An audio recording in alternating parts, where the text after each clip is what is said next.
So, one of the keys here is how do you demonstrate that compliance without adding to your budget? Now, certainly, um, when you're building your compliance program, there's going to be costs associated with getting the audit done, preparation for the audit. Sometimes those costs are internal. You can be paying employees to create policies and procedures. Maybe you're hiring a consultant to help you do that for you. But once your program is in place, you know, the frameworks that you're certified to, they're going to evolve. There's going to be new controls, there's new risks, and so there's new requirements related to mitigating those risks. That doesn't necessarily mean that you have to add budget or add staff or purchase, more and more security controls or software. So one way to sort of manage the budget and prevent that scenario we were just discussing a moment ago, getting the task completed on time is very critical. And part of that is doing an annual risk assessment.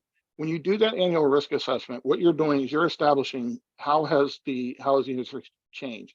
Like right now, AI is a popular concept. There's a lot of new technologies using AI. More and more companies are trying to incorporate AI into how they do business, both in the products they sell and how they conduct their own business. That opens a new risk vector. So when you do your risk assessment and you look at how you're using AI in your organization, this is an area where you can say, okay, how do we address this? So so during that risk assessment, you begin to identify all the required tasks that need to be completed, both for your audit, but also to mitigate those risks.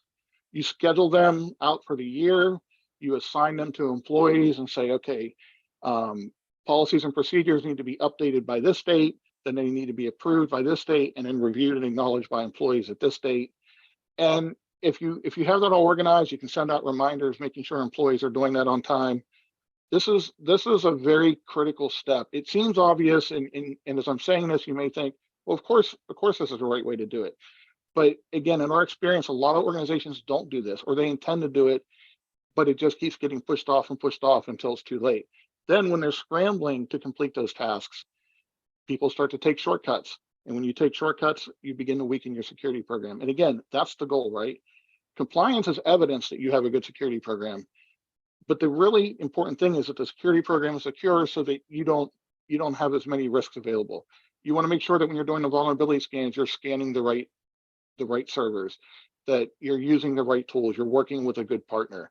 It's not just, oh, we bought this inexpensive software and we did a real quick scan. You want to make sure that you're doing it effectively.